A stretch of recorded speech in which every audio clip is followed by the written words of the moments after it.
Some time ago, we heard of some men who were taken to Umuahia, not for sightseeing, if any sightseeing at all, to see how beautiful the prison at Umuahia looks like.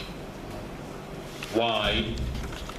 They protected their land from invaders, from people who came at night to destroy their farmland, their houses, kill their wives and their children. When they responded in kind, they were taken to Umuahia and locked up. This happened in Enugu. There are many cases like that. Cases where men who have blood running through their veins, men who love to breathe in oxygen and exhale carbon dioxide. Men who love to live life.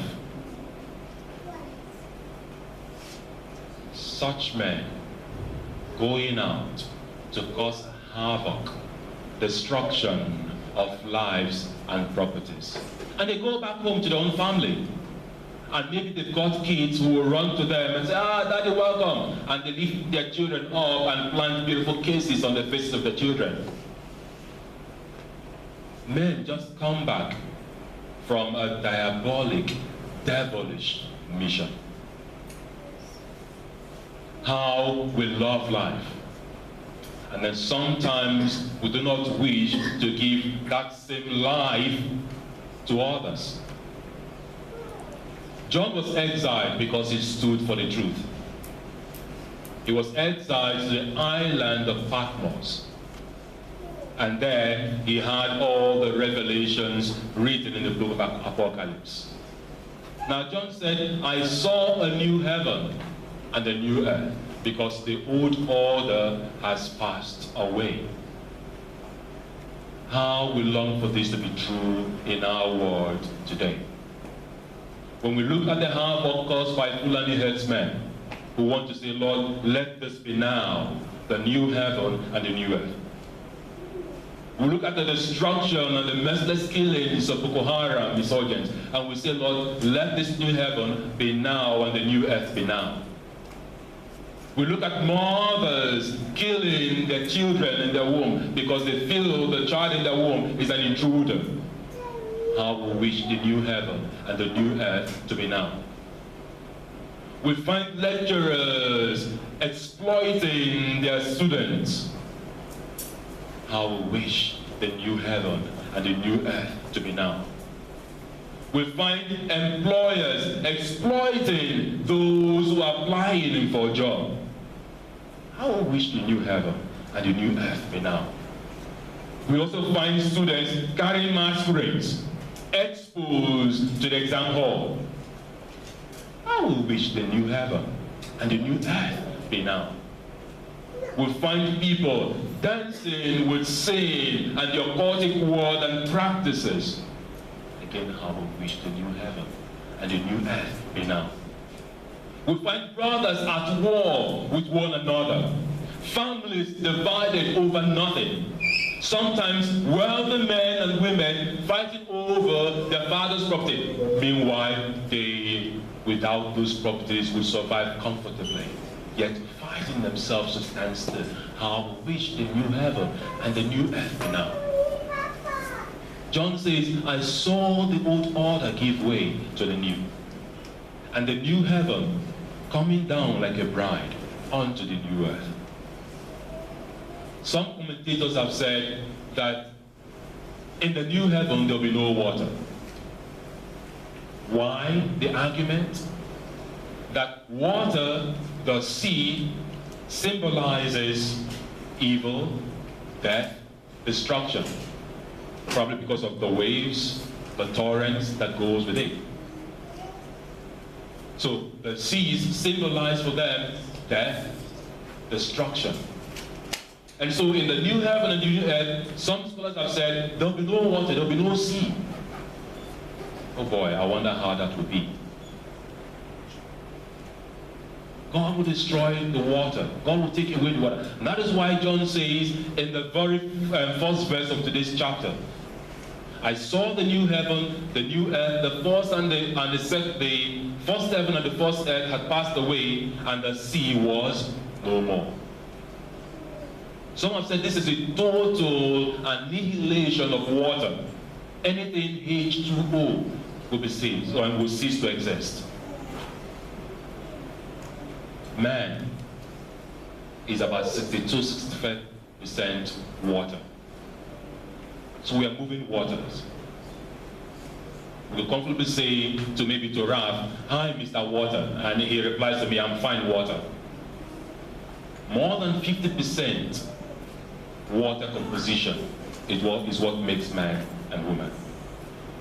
Our blood is about 92% water, 92% water, just 5% plasma. So we are moving, standing, talking, eating waters. And so when the Lord destroys water, or when water ceases to be, what becomes of us? What becomes of man? What is man's place in the new heaven and the new earth? Do not be frightened. Your place is secured.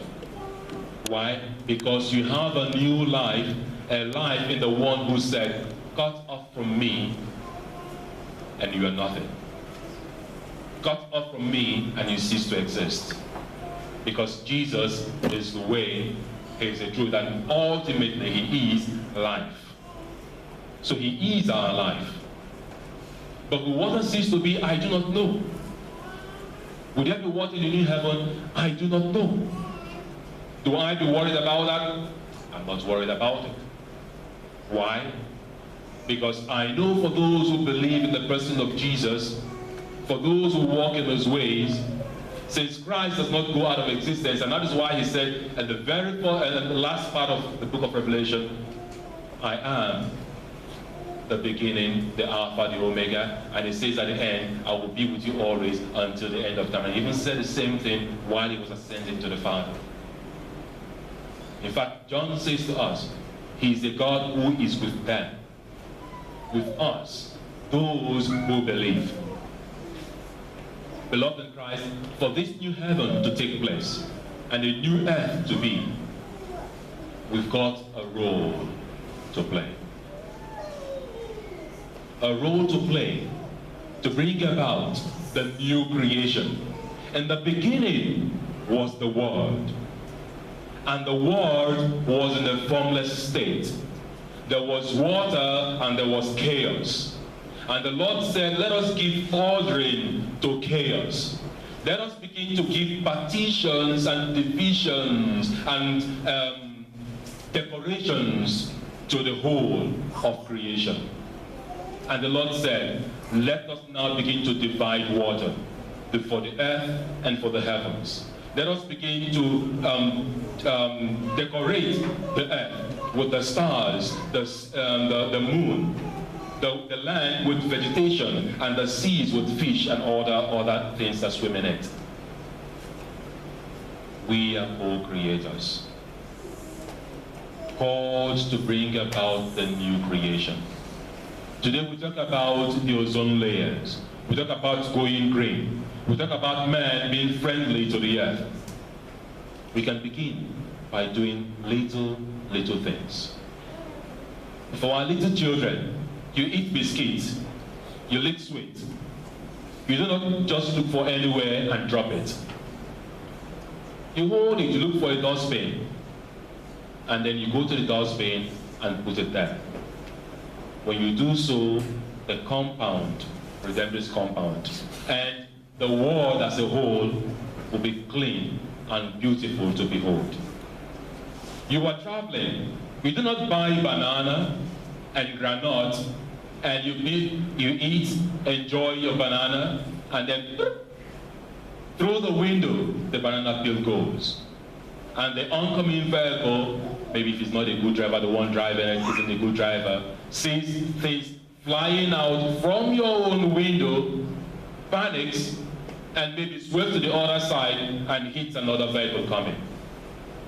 or someone steps on the banana peels, falls, and then the next thing you hear is spinal surgery. These may appear little, they may appear insignificant, but they are so very important in taking care of Mother Earth. As much as possible, we become truly co-creators, doing the little within our means to see that the world is a better place. A smile is not expensive. You can never run out of smile. It is not recharge card. You will never, ever run out of smiles. Good morning is not expensive. It doesn't take anything away from you to say good morning, good afternoon to the other. How are you will not cost you your life. It doesn't take anything to put a smile on the face of the other. Mark the street promptly as well and release the result. Wouldn't take anything away from me as a professor, as a lecturer. Demanding only that which is your due would not in any way make you less of who you are. A new heaven and a new earth requires a new orientation. We need to begin to change our mental construct. We need to begin to change our orientation. It is not about Buhari. It is not about the federal government alone. It is about you. You are the catalyst for change, positive change. We want a new Nigeria. It begins with you. We want a new world. It begins with you. I saw a new heaven and a new earth. And with John, I dare to dream a new Nigeria beginning with you. Play your role. Perform your function as due to you. And trust me, when everyone does that which is expected of him or her, we'll cease hearing about corruption. We'll cease hearing about bloodshed.